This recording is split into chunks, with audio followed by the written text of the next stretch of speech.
Today marks the 25th anniversary of the game that started the Grand Theft Auto franchise, the original GTA. And at first, I thought that it was in November. November 28th, 1997 is another date that pops up as the day that Grand Theft Auto officially released. But upon further research and review, it appears that today is the 25th anniversary. So it happened in phases from the PC release or MS-DOS release in the UK as well as Europe, I believe, to eventually worldwide. And then on the PlayStation in 1997 and October 1999 on the Game Boy Color. So for all intents and purposes, we're going to go with October 21st, 1997. So 25 years ago today, GTA officially came out. And yes, I'm using B-roll of GTA 3 because I don't currently have a copy of the original Grand Theft Auto. And when it came to the original GTA 3, which celebrated its 20th anniversary last year, as well as 21st anniversary very, very soon, it actually has the ability to go into top-down mode, very similar to the original GTA. So I thought it would be fitting to use the Grand Theft Auto 3 B-roll for this video as we celebrate 25 years of the original Grand Theft Auto, aka GTA 1, originally known as Race and Chase by DMA Design, which would later on become, if you guessed Rockstar Games, you would be correct. Despite the fact that the recording of this video, the original GTA, is not purchasable, perhaps that will change to celebrate and commemorate the 25-year anniversary. I would like for that to be the case. But on Steam, there is still a page dedicated to Grand Theft Auto with the basic information from so many years ago. And it officially released on Steam June 30th, 1998 to mostly positive reviews. Popular user-defined tags for this product: action, classic, automobile sim, open world, 2D. Drive dozens of varied vehicles around 3 America's toughest cities.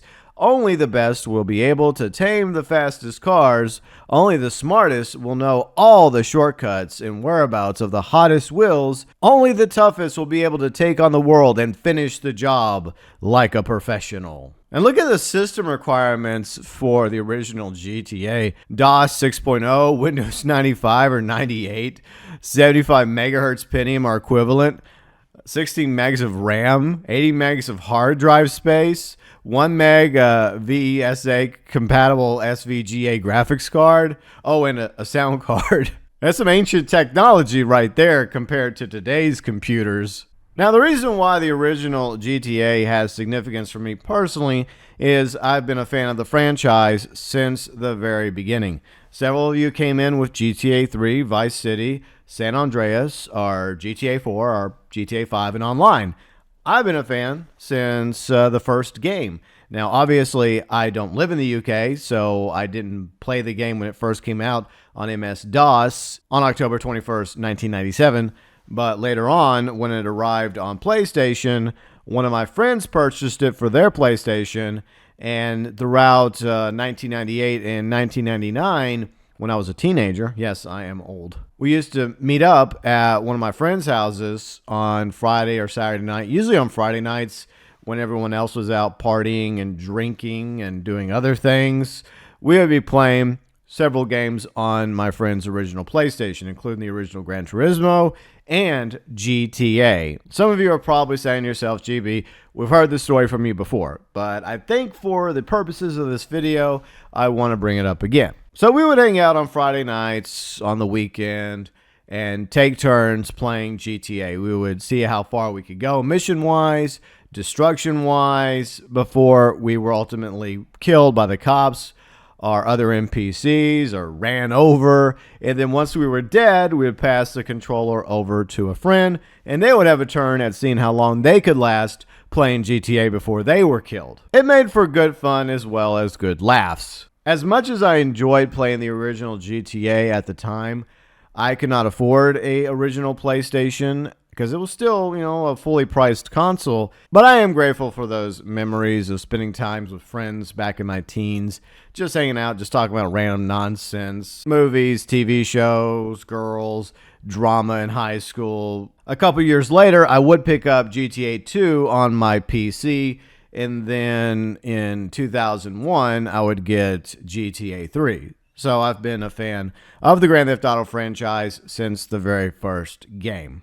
Before GTA, most video games out there, you played the protagonist, the good guy, the good girl. You're always up against the bad guy, whether it was Bowser, Ganon, etc. And there were plenty of times when I'd be playing these games and I would wonder, what would it be like to play Bowser, invading the Mushroom Kingdom, being the quote-unquote antagonist as opposed to the protagonist. And GTA was the very first game that actually allows you to technically play the bad guy. Granted, there's a whole bunch of other bad guys and bad girls throughout the 3 cities of the original GTA, but you're still technically a bad guy. You're stealing cars, killing people, breaking the law, getting in shootouts with the cops. Yeah, you're not exactly the good guy in GTA. And this was also around the time where 3D games were just starting to become a thing for consoles.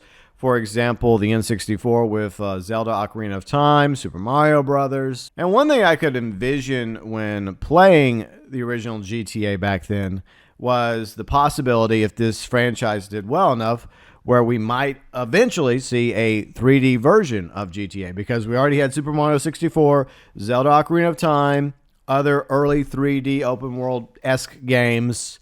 And sure enough, in 2001, we got our very first 3D version of GTA. And the rest, as they say, is history. Will Rockstar ever re-release or remaster or remake the original GTA?